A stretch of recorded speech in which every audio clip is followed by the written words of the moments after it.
Hi, this is Captain Mike here with you again, and today I'm going to show you how to build a mold to make a 16-inch loaf of cold processed soap. The finished mold will look, like this. You'll need to line them, but it'll be this type of mold,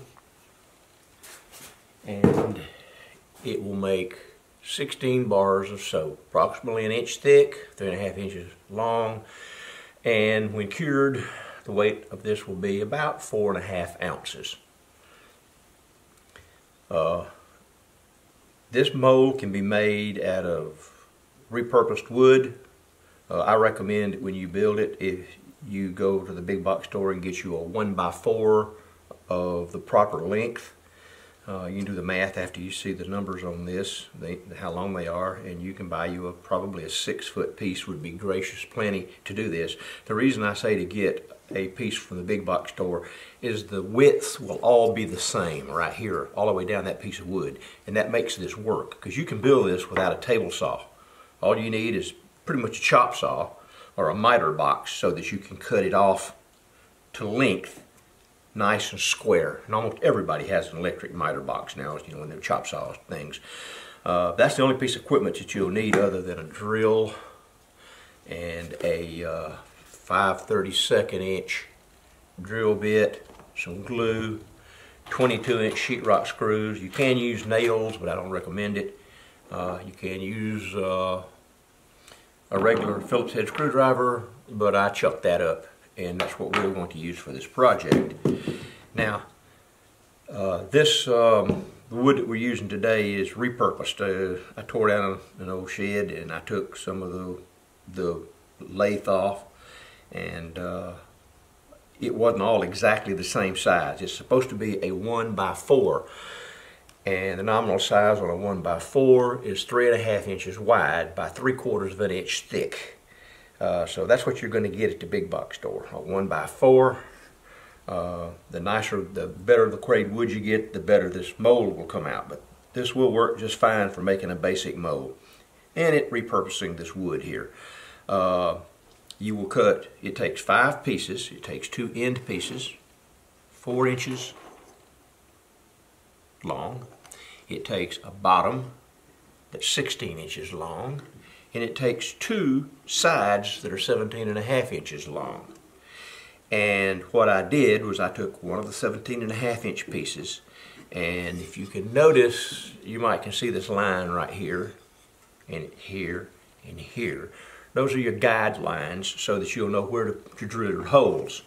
And what I did was took one of the pieces of wood and I laid it just like this so that it's flush on the back. Flush right here, and I took a pencil and a marker, and I did that on both of these. This one and this one. Did that on both of those. And then I took a smaller piece of wood I just happened to lay around. You can use the same big piece, and I marked the ends the same way. I just marked them like this. Made it flush right here and marked them. That just gives you a reference to where you can put your drill holes without having to remeasure these all over again. The lines on this, I come up from, forget here, where this bottom line is. Made it flush from the top like this, right here, and made me a mark, and then I just did it that way. And it's not really important. That line won't be used to line anything up. It's just simply to get the where you can place your screw hole. So once that is done, the next thing is to drill all of these holes that are in the side pieces and the end pieces. There are no holes drilled in the bottom. So we're going to go off camera. I'm going to drill all these holes, and we'll come back and we'll assemble. Okay, our holes are all drilled. Now, it's not really important where you drill the holes. I may have put more holes than is necessary. I try to put at least a hole here and here on the top and the bottom. Those are where the corners are going to be, and one in the middle for grins and giggles. I do that on each end. I just find the center of the board here and drill there and there. And it's the same here. I put one in the middle, and then I just split this difference and put one there. It's not exact. It doesn't matter. Once the glue sets, it's not going to make any difference anyway. So that's what we're going to do here. Now we're fixing to glue these things up. Let's see if I can do this without making a real big mistake. All right. Now you glue them up with the holes to the top to start with, because the top is where the bottom is going to be. And so the first pieces that we put on here are going to be the ends, and you want the very top of the mold to be on the same plane. If there's any unevenness, you know, on the bottom, and there shouldn't be any if you did your cutting correctly. So you take this piece right here, and you want this hole to be up here where these holes are, just like this, just like this. And you don't need the numbers marked on them like I've got. I just got that for reference. And the next thing we'll do is we'll put a little glue on both sides of these. I just use Elmer's glue, woodworking glue. You can use Gorilla Glue. You can use anything you want. I just buy this stuff in bulk, and this is what I use on all my, well, I use it on almost everything. It works great. So we'll put that down there like that. Get the glue off of our fingers and see if we can get a decent camera angle here to glue this up. Okay, we'll move to the bottom. What you want to do is try to get this right here, if you can see it. You want these to be flush. You want the ends to be flush as you can get them. Now, if you're going to use nails, you can put a nail in that hole, you can drive it. It doesn't work real good, but it's possible. If you don't have sheetrock screws, don't want to buy sheetrock screws, you can do it that way. I'm not going to tell you it won't work. Okay, once you get this thing kind of lined up, you take your drill, you pull it in there, and just let it countersink itself. This bit's about wore out, so you guys have to bear with me a little bit. Okay, get that smoothed out right there.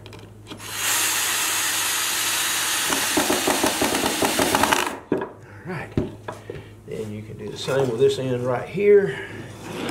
Over here, you want to get it lined up and smooth as you can get it. And I always put the top one in first because it's just easier to do. No particular reason. It just seems to work better for me.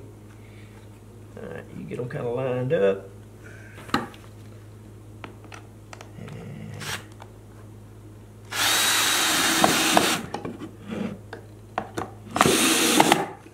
Go. Put one at the bottom. Make sure she's flush.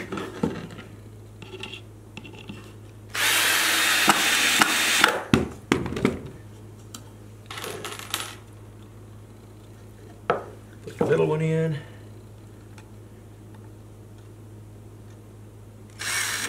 Well, you know how it goes.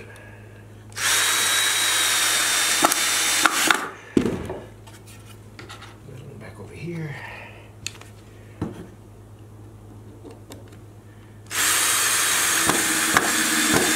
That's one side that's done. Flip it over, take this side, place it there. It makes it a little bit easier to work with because you're working straight down. You want to get this end here flush on the end and smooth on the bottom. Okay, once you got that, screw in it,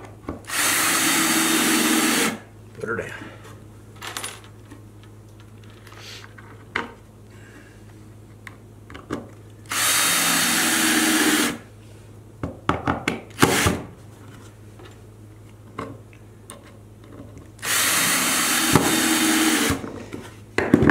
Alright, you can see how this is kind of not lined up. It's because this wood is all warped up. It's, as I said, it's recycled wood. And I'm just trying to make it work. So I'm going to be out of your camera here just a little bit while I put some pressure on this thing and line it up. And then we'll be back with you. And I'll show you. If you use good wood, you shouldn't have to do this. But I salvage everything that I can. And in the long run, making soap, it doesn't, making a soap mold, it doesn't really matter.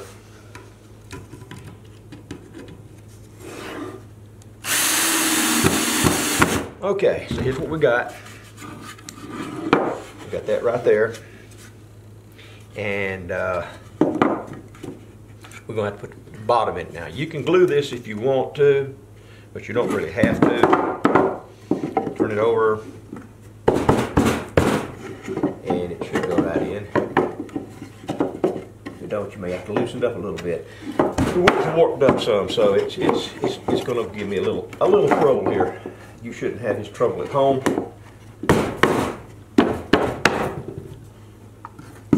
Get a hammer. It's always something when you're making these videos, but you do want this to be tight, okay? You don't want any cracks in it any more than you have to, because even though you're going to use, ouch, well, even though you're going to use soap, a liner, you're going to line this thing. Soap sometimes has a mind of its own. Okay, you just tap that puppy down there till it's nice and smooth right there. And I'm sorry for all the noise, and I'm sorry for having to go look for stuff. I've yet to make a video. I didn't have to go look for something. Maybe I can edit it out. Now, you just put your screws in it.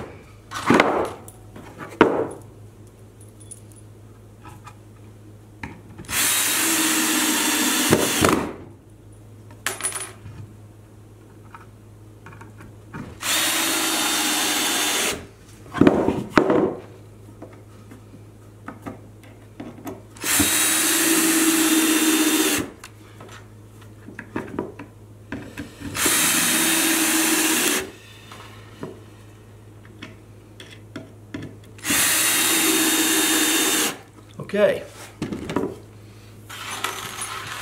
that is your soap mold. And I know some of you sharp-eyed people have noticed the crack right here. That's fine. This wood is extremely old and it's extremely dry, and it cracked. And it's not a problem. It won't hurt a thing. It's a soap mold. You know, if it's mine, I'd probably take it apart and do it over again. But for the purposes of this demonstration, this is your soap mold with this little feet right here that gives some air underneath it. You can stack them and you can get to it. Now, the last thing we're going to do here, and I'll do it as quickly as I can because I know you're wondering, well, what am I going to do? How am I going to line this thing? I use butcher paper. You can buy the butcher paper. I think I buy it by the roll from Uline, you can. I think you can get big rolls at Walmart. This butcher paper, it's kind of shiny on one side, dull on the other. And I cut these pieces here. Cut me a long strip off of it that's 3.5. Well, actually, it's 4 inches. I cut the strip 4.5 inches wide, and then I cut pieces off of it 3.5. So you're going to want two pieces, 3.5 by 4.5, and I'll put all these measurements. I'll write them down so you can see them.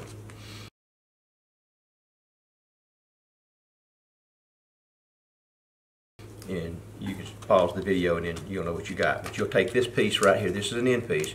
You'll fold it about 1/2 inch, like that. Fold it into the shiny side, because you want the shiny side to be where your soap is going to be. You'll place it in here like this, and if it fits tight and seems like it's some overlap, that's fine. It won't hurt a thing. Pull it over like this. Take your finger and do that. And I use just Scotch tape. That's what I use. I take a piece of Scotch tape, put it on the end like that, and then you do the other one the same way. Fold it about a 1/2 inch. It's not important exactly a 1/2 inch, as long as you've got enough to overhang here that you can use the tape on. Yeah, right there. So do it again, same way. Stick it down in here like that. And you know, if you cut it and your mold ends up being a little bit big or a little bit small, adjust the cut of your paper to fit it. It won't take you but a time or two to figure that out. And then, because you want it to go all the way to the edges, see, all the way to the edges of it, like that. Because here's what's going to happen with the next piece. We're almost through this video, so gang, hang on. You'll take another piece. This piece is 16 inches long, which is supposed to be the inside diameters of your mold, and it is 10.5 inches wide. And I take and I put a mark. I come up from one edge on the dull side, 3.5 inches, and put a mark on each end. Now, if you cut this paper square, you don't need but one of those. Turn it over so that the shiny side is up, and roll it over until you see the pencil mark you put on there, right there. Line it up on the edge. Crease it all the way down one time. Come and put it into your mold, just like that. Push it all the way up against the corner. Take your fingers on the inside, and if you have fingernails, I cut all mine off last night. If you've got fingernails, you can just run it right down the bottom, really nice on the other side. That gives you a crease on both sides. Come over here, pull it down to the top, just like that, and tape your tape, and put some tape like that. And if you've got more, you know, if you got more on one side or the other, or if you need to add 1/4 inch to the length, to the width of this paper, that's fine. Again, adjust it yourself. You'll know once you do it that my measurements are off, or that you made your mold a little different, and you need to adjust it. But basically, this is what I do, because I've cut 15, 20, 30 sheets of paper at one time. I cut them all the same size. My molds are all within probably 1/16 of an inch of each other, so it all works out good.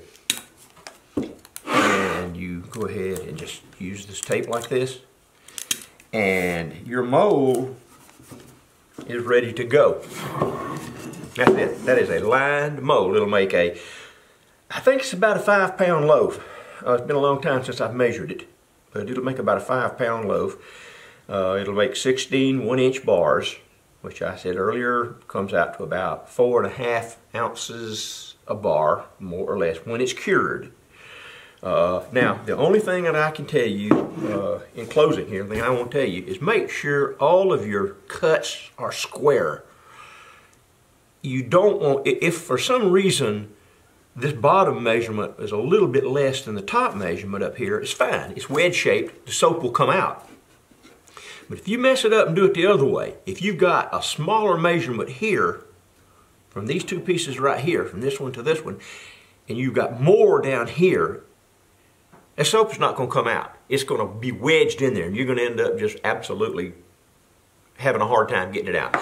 But this mold, with this liner, on 99% of my soap, whenever I get ready to demold, I just take the tape loose, I turn the thing over and shake it, and the soap falls out. And then I can put it in my soap cutter and make it into bars. And the soap cutter will be my next one. It'll be just a little bit more difficult. You're going to have a little bit more tools. I haven't figured out yet nominal sizes of wood that we can use so that you won't have to have a table saw, but I'm working on that because I want this to be just as easy on you as I can, and as many people can build it with what tools they have available. Those of you that do have a lot of shop tools, hey, great, you know what I'm doing, and you know how to fix anything you want to fix. So anyway, I'm Captain Mike. I appreciate you looking at my video. If you enjoyed it or found it useful, please like it, subscribe to my channel. If you have comments, please make them. Be respectful and adult, and if it's something I'm wrong about, I'll fix it. If I think that I'm not wrong, but you think I am, we'll discuss it like adults. So I appreciate it. Thank you for watching my video.